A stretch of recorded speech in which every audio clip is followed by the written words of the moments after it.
धर्मेंद्र चाहते थे कि उनकी बेटी ईशा देओल 18 साल की उम्र में ही शादी कर ले।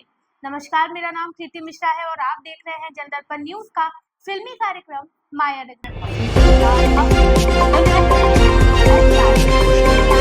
आप देख रहे हैं जनदर्पण माया नगरी, सितारों की दुनिया का असली रंग। धर्मेंद्र और हेमा मालिनी की बेटी ईशा देओल ने अपने माता पिता की तरह बॉलीवुड में कदम रखा और अपनी मेहनत और लगन से खुद की एक अलग पहचान बनाई। हालांकि ईशा के लिए फिल्मों में करियर बनाना कभी आसान नहीं रहा। उनके पिता धर्मेंद्र, जो अपने जमाने के एक जाने माने अभिनेता रहे हैं, हमेशा से ही एक सख्त और पारंपरिक सोच रखने वाले इंसान थे।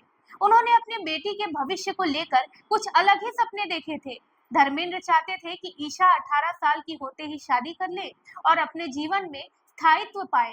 उनका मानना था कि इस उम्र में शादी करके घर बसाना ही सही रास्ता है और यही एक लड़की के जीवन में सुकून और स्थिरता लाता है। हालांकि ईशा देओल ने अपने पिता की इस सोच का सम्मान किया, लेकिन उन्होंने अपने करियर को प्राथमिकता दी और अपने जीवन की दिशा खुद तय की।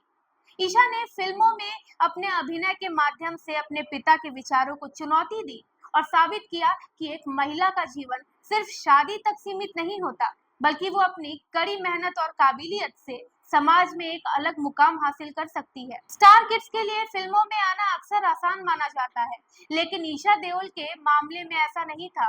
उनके पिता धर्मेंद्र और हेमा मालिनी दोनों ही बॉलीवुड के दिग्गज सितारे रहे हैं।